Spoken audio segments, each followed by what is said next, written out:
ऊंचे चढ़ाई अब कहे वो भरत सन भुजा उठा। एक केवट ने ऊपर चढ़कर चोटी पे कामतानाथ जी की चोटी पे चढ़कर देखकर कहा, अरे ओ भरत भैया वो देखो वट वृक्ष के नीचे भगवान राम जी बैठे हैं, लक्ष्मण भैया धनुष लेकर खड़े हैं, जानकी मैया जी देखो वहाँ बैठी है, देखो वहाँ पर तुलसी का वृक्ष लगा, देखिए बोले तुलसी तारुआरे अपी विधि सुहाए कहूँ कहूँ सिया कहूँ लखने लगाए। सभी लोग वहां पर पहुंचे और भरत जी दौड़ करके भगवान को प्रणाम किया, बोले पाही नाथ कहीं पाही गोसाई, पाही नाथ कहीं पाही गोसाई,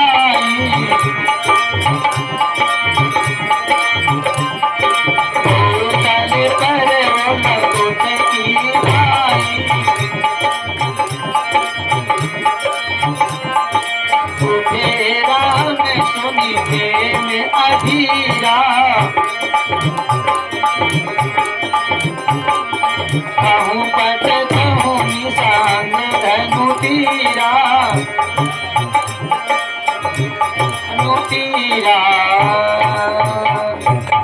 भगवान श्री राम जी जानकी जी वट वृक्ष के नीचे चौतरा बना था, वहीं बैठे थे, संत महात्मा लोग सब नीचे थे। भरत जी दौड़ करके पाहीनाथ कह के चरणों में गिर पड़े और भगवान दौड़ करके भरत जी को गले से लगाया। जैसे भरत जी दौड़ करके भरत जी को गले से भगवान ने लगाया तो कहीं धनुष और कहीं बाण और कहीं निशंग सब गिर गया, यहाँ तक कि भगवान का कपड़ा भी दीपू जी गिर गया, कपड़ा भी गिर गया। कपड़ा का मतलब भगवान ने कपड़ा क्यों गिराया? कपड़ा है माया का प्रतीक, इसी बाबू माया का प्रतीक। भगवान ने सोचा आज हमारे भाई जीव और ईश्वर का मिलन है, इसलिए बीच में पर्दा हो जाएगा तो ठीक नहीं है, इसलिए भगवान ने कपड़ा उतार दिया, अर्थात वो उत्तरी को गिरा दिया। राजू मिस्त्री 20 रुपए दान दिया तो उन्होंने जो है कपड़ा गिरा दिए। धनुष जो था वो भी अपने आप गिर गए कि हम दुनिया को ठीक कर सकते हैं, लेकिन भरत जी तो संत हैं, उनके सामने तो हमको खुद झुकना चाहिए कल्याण करने के लिए। बाण जो था वो अपने अहंकार में एकदम खड़ा रहता है, लेकिन आज भरत जी को देख करके कहा अहंकार को भी नीचे गिर कर चलेंगे तभी हमको भक्ति मिलेगी। आज धनुष बाण पट सब कुछ गिर गया। भगवान ने भरत जी से जैसे मिले तो आज भी भरत कूप में, भरत मिलन में, राम जी के मिलन में आज भी पाँव जो है भगवान का भरत जी का बना हुआ है। और कहा भरत जी ने कहा प्रभु चलिए चलते हैं अयोध्या, सब लोग वहाँ अच्छे नहीं लग रहा, सब लोग रो रहे हैं। भगवान ने कहा देखो भैया, जिस पिताजी जिस वचन को सत्य करने के लिए अपने प्राण को परित्याग कर दिया, उसी वचन को हम लोग परित्याग करके लौट जाएंगे तो हमारे ठाकुरों की वंश में कलंक लग जाएगा। रघुकुल रीति सदा चली आई, प्राण जाए पर वचन न जाई। पूर्वज लोग हमको क्या कहेंगे, इसलिए मत 14 साल भैया तुम ही रहो, हम ही रहते हैं। अंत में जनक जी भी त्याग दिया, सब लोग को समझाया, सब लोग समझा बुझा करके भगवान जो लेकर भरत जी पानी सभी तीर्थों को लेकर आए थे, खड़ाहू लेकर आए थे, उनको दे दिया। भगवान ने खड़ाहू नहीं पहना, इसलिए नहीं पहना कि भरत जी के पाँव में छाले पड़ गए, इसलिए खड़ाहू भैया तुम ही ले लो, दे दिया। लेकिन भरत जी भी खड़ाहू को नहीं पहने, उसको अपने सर पे रख लिया। क्यों रख लिया?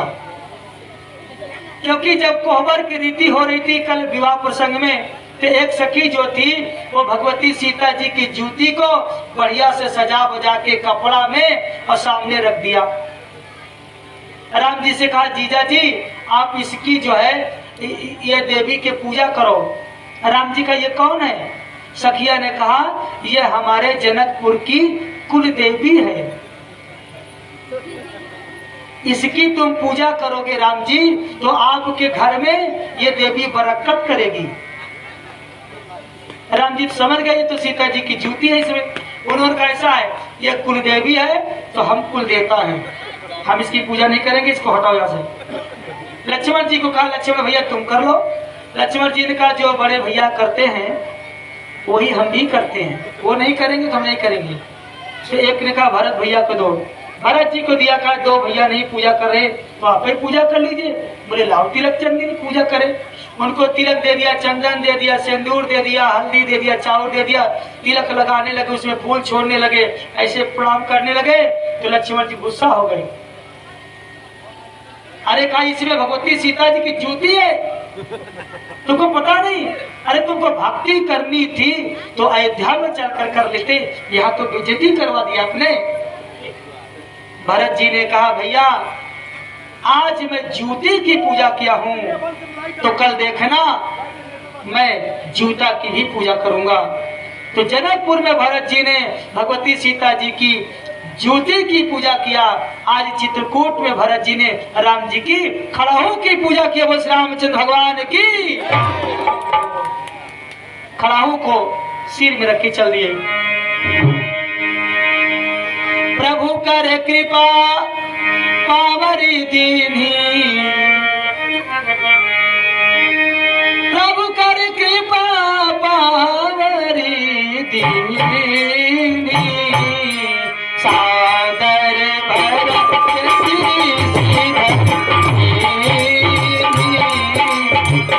प्रभु कर कृपा पावरी सादर भरत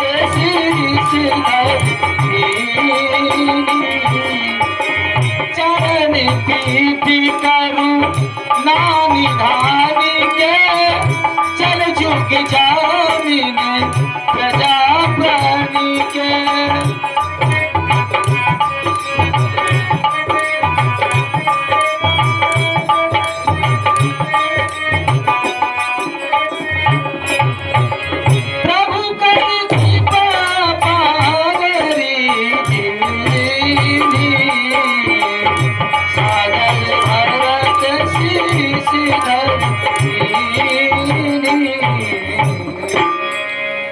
भरत जी खड़ाहों को सर पे रख लिया और वहीं से भैया को प्रणाम करके चलने लगे।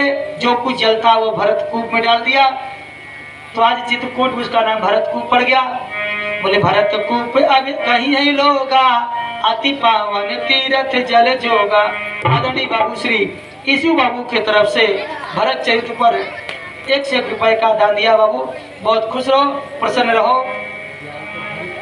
हरिश्चंद्र राजा हरिश्चंद्र सत्यवादी इनके तरफ से 11 रुपए का राम कथा में दान हुआ। बहुत खुश रहो बाबू। मनीष मौर्य जो गीता मनीषी है वो मनीष मौर्य की तरफ से उनके तरफ से 21 रुपए का दान है। बहुत बहुत सुंदर। बाबू जी को खुश रहो, प्रसन्न रहो। तो भरत जी उसमें जल डाल दिया। जो जो भी भरत कूप में प्रेम से श्रद्धा से भाव से स्नान करेगा और मन वच कर्म वाणी से वो पवित्र हो जाएगा। और गोस्वामी जी कहते हैं यही से अयोध्या कांड की कथा समाप्त हो जाती है। आइए अब आरण्य कांड की ओर चलते हैं। उमाकांत ओझा, आदरणीय बाबू श्री उमाकांत ओझा की तरफ से